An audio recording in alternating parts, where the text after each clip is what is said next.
Facing forced change. I'm having lots of conversations with colleagues and with friends about change, especially during trying seasons of life. Trying seasons like now with this pandemic. I suspect that what I'm observing isn't limited to tough seasons. I think that these coping mechanisms, healthy and unhealthy, emerge just through life. It's really difficult to face forced change. I'm seeing that in many different ways people are coping and not coping. A friend called me lamenting about how much she hates working from home. She hates putting in 12 to 16-hour days. She hates the lack of community. She hates the lack of structure. Another friend told me that she's taken to having daily happy hours with just herself.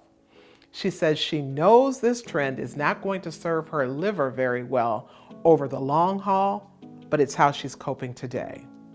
On the opposite extreme, I have friends who are sharing how much they love enjoying the time with their children. This has drawn them closer as families.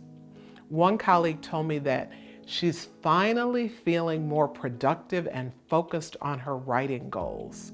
She can actually see her dream of writing a children's book coming to fruition. This is an odd season. It's probably the worst disaster that any of us have ever seen and hopefully will ever see. Some of us are having such difficult times facing forced change. We wish we could return to the sense of security of the past, but we know that's not possible. Mourning the past, it's a normal reaction. Longing for simpler times is almost unavoidable. The painful reality is that there's no going back. Our losses are real, and we simply can't go back. That leaves a couple of options. The first, we always have the option of denial. It won't get us very far, but it's an option. We can allow ourselves to become angry and bitter. That won't get us very far either. The option I want to propose is cultivating the capacity to adapt and adjust so that we can eventually advance. Yeah, the goal is to advance. We can lose sight when we're in the middle of storms, but the goal is to really advance. My goal with this podcast is to give you viable strategies to improve your well-being. We can prepare to advance after forced change by asking ourselves some questions. These questions give us deeper insights into ourselves. I think you should reflect on the questions, journal, and then go back to the responses periodically to determine where you made strides. The questions I'd like for you to consider require self-appraisal. They're difficult, but they're very important.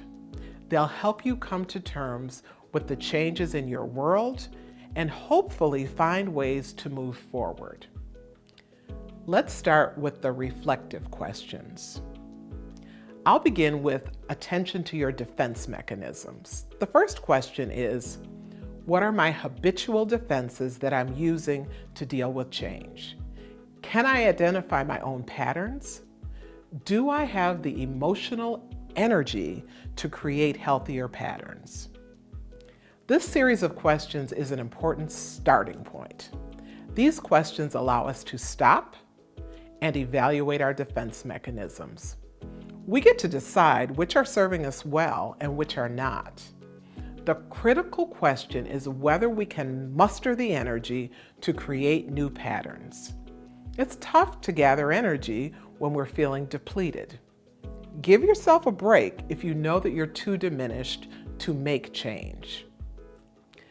The next set of questions ask you to think about emotions, the emotions you're tapping. Are you grounded in fear? When we're uncertain about the future, fear is natural. Few of us are really fearless. As you think about your emotions, you may find you're angry. That anger may be feeding and making you lash out at family and friends. It may be producing sadness. I know that I am most prone to sadness when things are whirling out of control in my life. These questions will help you develop clarity about your emotions during change. Which of your emotions are your defaults? Think about whether you're expressing those emotions effectively. If not, can you find ways to be more appropriately expressive? Regulating our emotions is a critical component of emotional intelligence. It gives us the ability to avoid being swamped by the negative and to see what we're facing more clearly. Emotional regulation provides us with the ability to keep some degree of self-control. The last questions I want you to consider go even more deeply into the self. These are probably the toughest questions that I'm asking you to think about. How do you perceive yourself? Are you seeing yourself as the victim of the changes that you're facing? Do you feel secure in who you are? Can you pinpoint your insecurities? Self-perception is so important. Understanding how we see ourselves and how we feel about ourselves is critical. If we already feel less than, less competent, broken in some way, forced change is even more threatening. Spend time exploring how you see yourself and whether that needs adjustment. If it does, don't be afraid to get assistance from a therapist. Issues of self-perception are deep-rooted. They're magnified when we're under stress. Once you've come to terms with the reflection you're doing, you can implement strategies for facing forced change. There are 3 things that I'd like for you to remember as you press forward. I hope that you'll give them some serious consideration and decide to adopt them. The first is to remember that another harvest is coming. In times of disastrous change, we feel like we're in the worst famine imaginable. We may have lost income, lost friends, experienced death, divorce, or any number of other shattering experiences. These experiences can diminish hope and create fear for the future. In spite of all of that, we have to believe that another harvest is coming. Days of prosperity will return. We can dream new dreams and work to make them come true. Remember that another harvest is coming and create a vision board of everything that you imagine for your future. This makes your dreams tangible.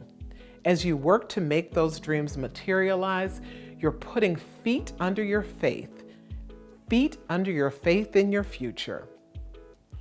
The wise among us will take what we've learned in the famine to guide us during the next harvest. We'll be kinder, gentler, more generous, more focused on what really matters. We'll remember that there are lessons in adversity, painful lessons, but lessons just the same.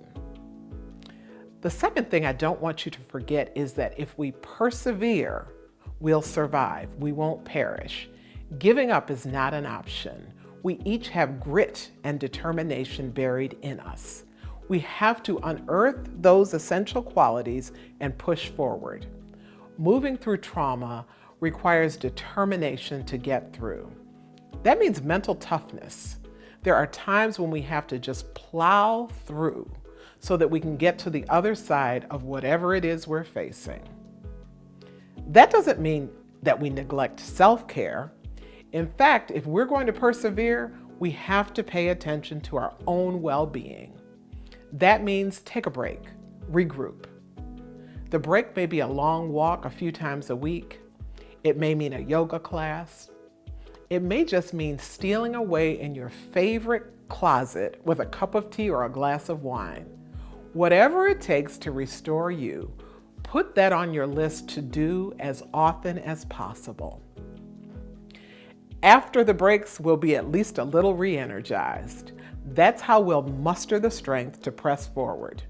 Remember that post-adversity, we have opportunities for a reimagined life. We have communities to rebuild, businesses to resurrect, and neighbors to support. Persevere. I want you to demonstrate an attitude of gratitude. When we're in trauma, when lives are lost, when lives are being spared, we have a choice. When income is being drastically cut, there are still jobs. Yes, in forced change, much is unknown. But at the same time, remember, you've got love, you've got friend circles, you have a family. If your health has been spared and your life has been spared, be grateful. In every negative situation, there's a positive. I know it's hard to find a light in the middle of darkness, but I also know we have to. Instead of creating a typical gratitude journal, keep little Post-it notes around your bedroom. Keep little reminders of what you're grateful for and what you're joyful about. I use bright orange Post-it notes for my declarations, and I put them in my bathroom so I can't miss them. So put them anywhere and everywhere that you can. You've got to be consistently reminded of your blessings. Let's fight to turn our attention to the many gifts that remain in our lives. There's an old song with a refrain that says, "Count your blessings, name them one by one. Count your many blessings." I encourage you to start counting and start counting today. Forced change is hard. Heck, planned change is hard. Dealing with any change requires us to examine our defense mechanisms, to come to terms with how we manage our emotions, and to check in on how we perceive ourselves. That level of reflection allows us to level set psychologically so that we can start adopting coping techniques that allow us to advance. We've got to remember that another harvest is coming. We're not going to stay in the famine we're experiencing forever. Moving to that harvest requires perseverance. We have to commit to pushing through by making sure that we attend to self-care. Re-energizing post-adversity gives us the strength to reimagine, to live. Gratitude is essential. In every situation, there are blessings, and we have to count them. Please use these tools to protect your well-being and to position yourself to flourish in the future.